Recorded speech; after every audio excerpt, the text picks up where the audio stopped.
While the water quality also becoming a major issue in the upcoming race to represent you in Congress from District 19. Businessman Francis Rooney, who was just endorsed by Governor Scott, former Secret Service agent Dan Bongino, and Sanibel City Council member Chauncey Goss are all vying for that seat. 400 Corners' Carl Fortier attending a forum in Naples where all three revealed where they stand on some of Southwest Florida's biggest issues, including water quality. Carl?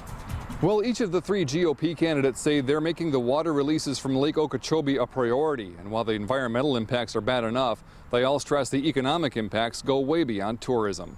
You're not going to have a healthy economy without a healthy water and marine environment in Southwest Florida. Businessman Francis Rooney is one of the three GOP contenders for Congressman Kurt Clausen's seat in Washington. All three attending a forum hosted by the Collier County Republican Club at Tiburon Golf Resort.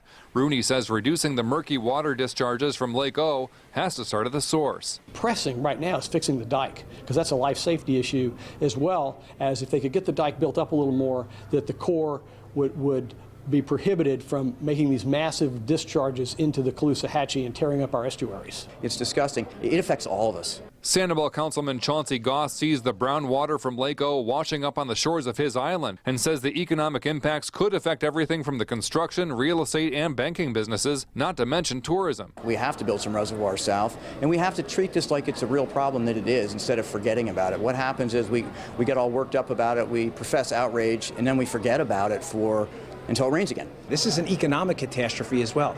The algae problem, saltwater intrusion. Former Secret Service agent Dan Bongino says if government doesn't increase money for stormwater treatment areas and send some of Okeechobee's water south to the Everglades, the economic damage could last for decades. I'm tired of the talk on this. We need a no excuses attitude, get all the stakeholders at the table, start putting out a series of metrics and timelines, and get it done.